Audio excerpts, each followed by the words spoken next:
Selamat siang, nama saya Tri Asmira Novitra, NIM saya 190306088. Saya dari jurusan Peternakan, Universitas Sumatera Utara.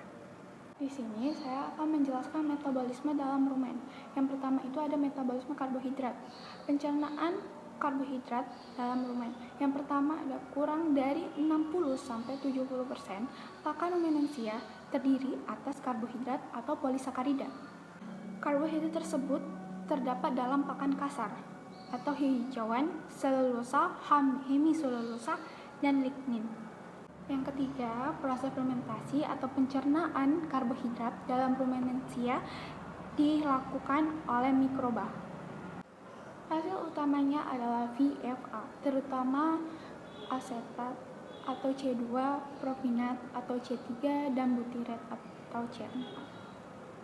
Kemudian, laktat sulit diserap oleh dinding rumen menyebabkan acidosis di dalam rumen dan kematian.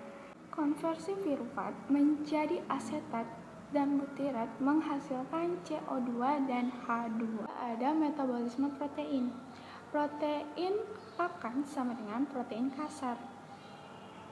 Ternak non-rumenansia dengan rumenansia. Non-rumenansia, pencernaan pertama terjadi di usus.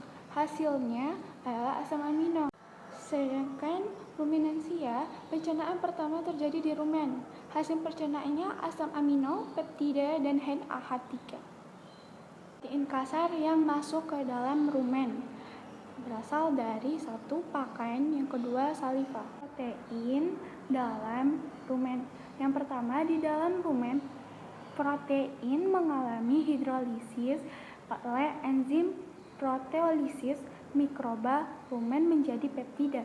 Tingkat degradasinya bervariasi dari 12 sampai 90%. Kedua, sebagian peptida digunakan oleh mikroba untuk sintesis protein tubuhnya. Sebagian lolos degradasi rumen, sebagian lagi dihidrolisis menjadi asam amino. Sebagian kecil bakteri dapat menggunakan asam amino, namun 82% bakteri akan mendominasi asam amino menjadi NH3. Yang keempat, proses deaminasi selain menghasilkan NH3 juga menghasilkan asam alfa keto yang selanjutnya diubah menjadi VFA.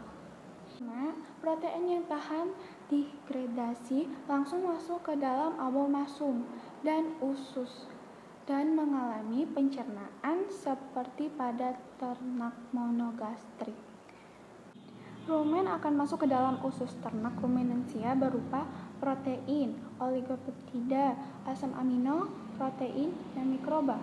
Yang ketujuh, mikroba rumen berperan penting dalam metabolisme protein karena dapat menggunakan NPN untuk sintesis protein tubuh. Kemudian ada sintesis protein mikroba.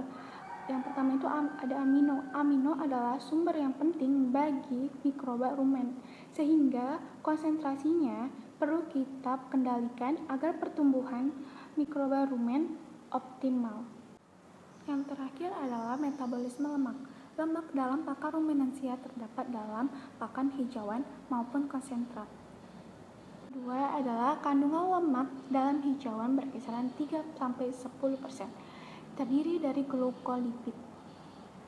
Dalam konsentrat atau biji-bijian kaya akan kandungan trigliserida paling banyak, yaitu asam inoleat.